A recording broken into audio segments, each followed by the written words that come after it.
Ladies and gentlemen, welcome to game number 4 between University of Toronto versus University of Western Ontario.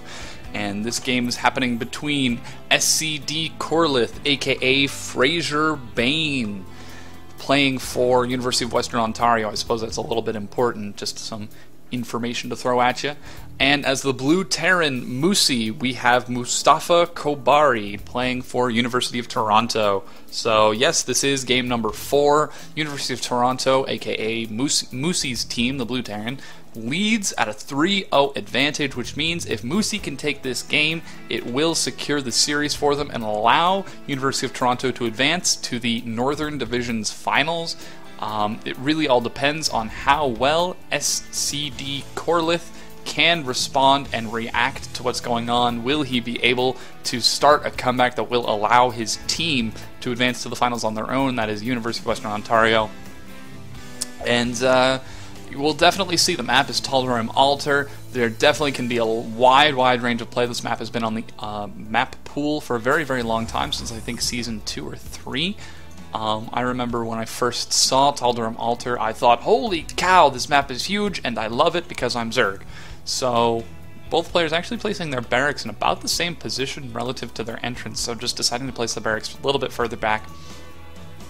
And now we actually do see Korlith going for the quick scout. Let's see where his SCV is rallied. So it is going to hit the tower and then go straight down into Moosy's base. So Korlith definitely has, and I'm going to talk about the same thing every other caster talks about on this map, he's definitely at the advantage as far as spawn points, because Siege Tech will allow the Siege Tanks to roll right down the natural, across the map, and then camp up on the low ground, right in his opponent's Moosy's natural. So the siege tanks from the low ground, if they can manage to get into that position, and I know I'm sounding like every other caster ever, can do a lot of damage. They really can limit the amount of mining done. And that was a little bit interesting there, and we don't actually see an orbital going down. There it is, only just now starting for Korlith, deciding to get that extra SCV out instead. So Korlith has his gas, whereas Moosy does not. So it does look like Moosy is going to go for that fast expand. Yes, there it is. We do have a very fast bunker in production, which Moosy has seen. He's seen the bunker, and he's walked. I don't know what Moosy's doing, and Korlith giving us a little bit of smiley faces going on right there. The bunker finishes. Oh my goodness, this is huge. Moosy just allows that to happen. What is going on here? This SCV is such a hero. A couple SCVs now being pulled. This bunker is going to need to be salvaged. I'm not sure what's going on. There is a single lone Marine along with a Reaper in production, so that bunker, it is successfully salvaged. That was interesting to say the least, that just happened. So now Korlith's Marine does see another bunker going down from Moosy. It is going to try to put on a little bit of harass. This SCV is still alive. What is Moosy doing? I'd really be very surprised. Oh, here comes another Marine.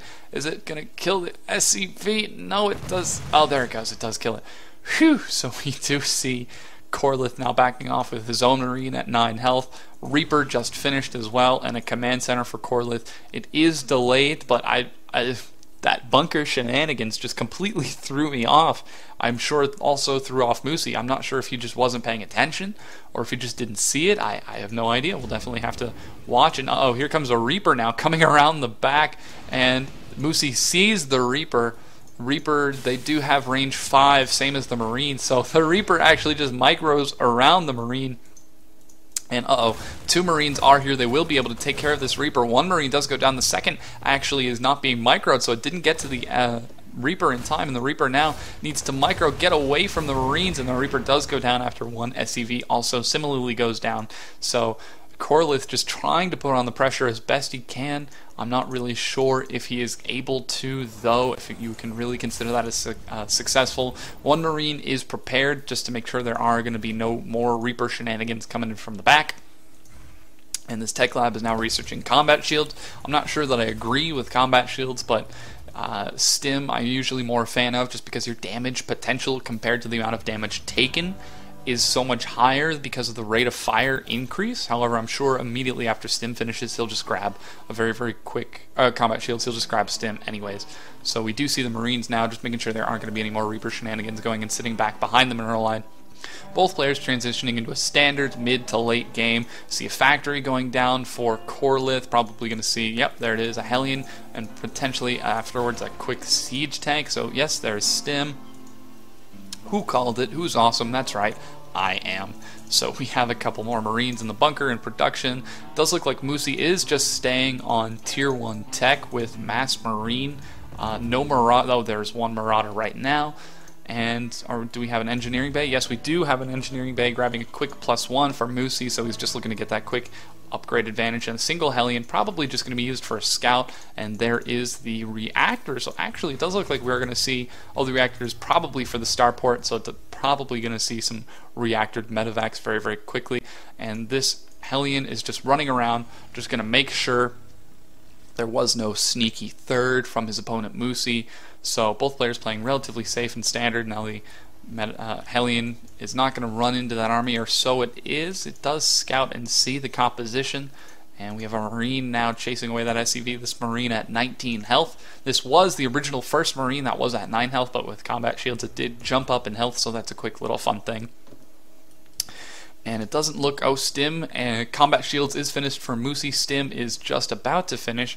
And Korlith just sitting comfortably on his Marines, just making many, many Marines, grabbing Stim. Does look like there's the tech lab now on the world's most expensive scout. Is the Hellion going to try to sneak by? I don't think that it would be able to. Oh, a quick roast going down on those Marines. Doesn't do a lot of damage, but it does just manage to provoke the army to spread out a little bit for Moosy.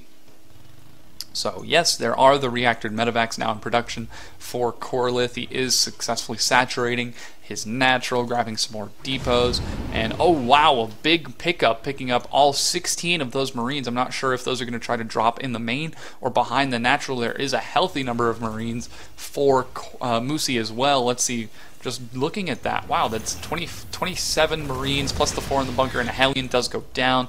So uh-oh, here comes the drop. There is a Marine spotting it.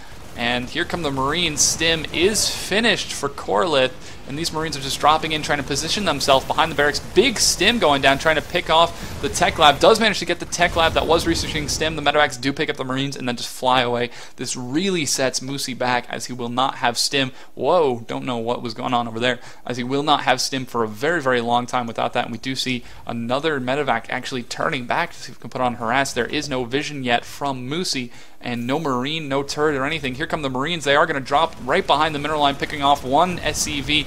The Marines are pulling back for Moosy, and it does look like there will be another drop. No, there will not. There is already a turret there. These Marines are just going to force the SCVs to pull back, and Korlith needs to get away with those Marines. There he goes. 1, 2, 3, 4, 5, 6, 7. He does lose one Marine, unfortunately. And there's the drop now, picking the soft spot beside the turret. And Korlith is going to try to snipe the gas. No, he's actually just going to pick up and walk off. Some excellent multitasking from Korlith, as he knows what's at stake. His team's victory depends on him. There are still currently Marines and some Marauders down underneath the main, which will prevent any more drops there, while there are currently Marines defending also at the natural. So it does look like Moosy is well defended. However, in the meantime, he has also teched up, grabbed a healthy number of Marines, has an SCV probably going to go put down another command center to secure his third. So just relatively standard play. The medevac now healing up the Marines. We do have siege tanks. Siege tech has been researched, so these siege tanks will be able to do a lot of damage if they manage to get into that sweet spot below the natural. But it's all a question of whenever the other players do decide to move out. In terms of upgrades, it does look like Korlith is at +1, Moosy also at +1, Stim just now starting also again for Moosy, along with Terran Infantry Armor +01. I really, really wanted to say Carapace right there, but I didn't, just because I'm so good at casting. So we do have another command center in production for the third for Korlith. So both players looking to go into a late game. And oh, there come the siege tanks just walking right into that sweet spot I was talking about. They're going to be able to do so much damage. Already the SCVs are forced to retreat. Moosy doesn't even want to try to engage that right there. The Marines being shuttled up by the medevac. They are just going to be able to keep this position under siege for so long. Korlith really keeping himself ahead. There was also a drop in the main, picking off a supply depot, which did supply cap Moosy. The Marines have managed to scare away all of the SCVs and a big engage going on. The Marines and siege tanks are just getting in to try to do as much damage as possible. The siege tanks are being able to do so much damage to the Marines of Moosy, but that +1 armor did allow Moosy to come out relatively ahead, as a large number of Marines do remain. There is a backup siege tank, but this is also going to go down as Korlith does need to fall back with all his units. Meanwhile, the Marines in the main are killing so many SCVs with Stim. Oh man, that is huge, and Moosy is just only now responding to that harass and attacking his own supply depot. I don't think he noticed what's going on. Korlith realizes the Marines are attacking their own supply depot. Oh my goodness, and Korlith deciding to help kill the supply depot too. Those poor Marines, they're just not sure what they're supposed to be doing. We attack our own supply depot? Okay. Oh man, that's so terrible. More and more Marines are being forced to pull back. These Marines are just doing so much damage for Korlith. This drop is huge. If we look at the workers, 24 workers. Moosy not even going to try. Just GG's out of the game, allowing Korlith to catch back up at least a little bit for University of Western Ontario, leaving the series at 3-1. Could this be the beginning of a comeback for Ontario? I don't know. I certainly hope so, because that means I get to cast more games. So I will see you guys in game number, what was that? The 1, 2, 3 plus 1 is 4 plus 1 is 5. So I'll see you guys in game number 5.